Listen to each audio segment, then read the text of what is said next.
I'd like to talk about what's happening in the feather department. I know we're a bit bird-centric at the moment, aren't we? But there it is. Today. This is what's happening at this time of year. After nesting and before migration, if birds are going to migrate, they lose their feathers. They molt. Right. It's been a tough old year, especially if you've been sitting in a nest for like a month with a whole lot of squabbling babies and things. It gets quite stinky in a nest. Food coming in, food going out, that sort of thing. And the feathers, of course, of these beautiful birds get quite damaged one way and another. And there has to be a time where they have to renew the feathers. So you might have actually, at this time of year, have noticed a few feathers in your garden or just walking in the bush. Yes, in fact I have, yes. And sometimes also one of the most common birds we see in the highlands, I suppose, is when we're driving around are the crows. Mm-hmm. You often look up at a crow, always hoping that it's a sparrowhawk or something, more exciting than poor little crows or big crows. And you will see a hole in their wing feathers. That's quite common. A gap. Yeah. And so the way these birds actually lose their feathers is they do it in a fairly sequential, systematic way. Mm-hmm. And they usually, not every species is the same, of course, but usually they lose the primary feathers first. They only lose the wing and tail feathers sort of at this time of year.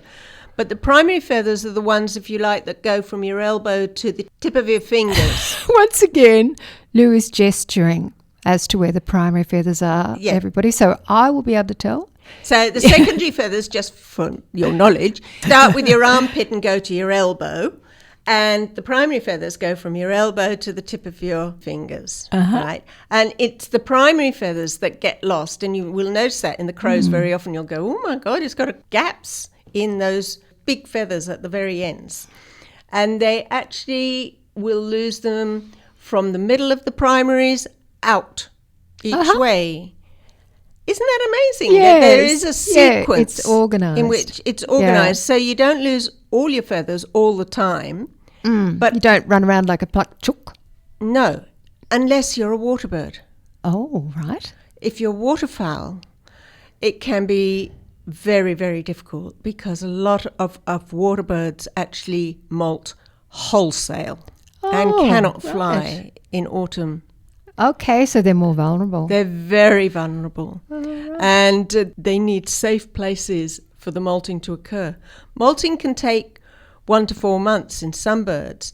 They're quicker, the water birds, but they need islands in areas of water. And they are really, it's a very difficult, vulnerable time for them. Also, 70% of a feather is protein.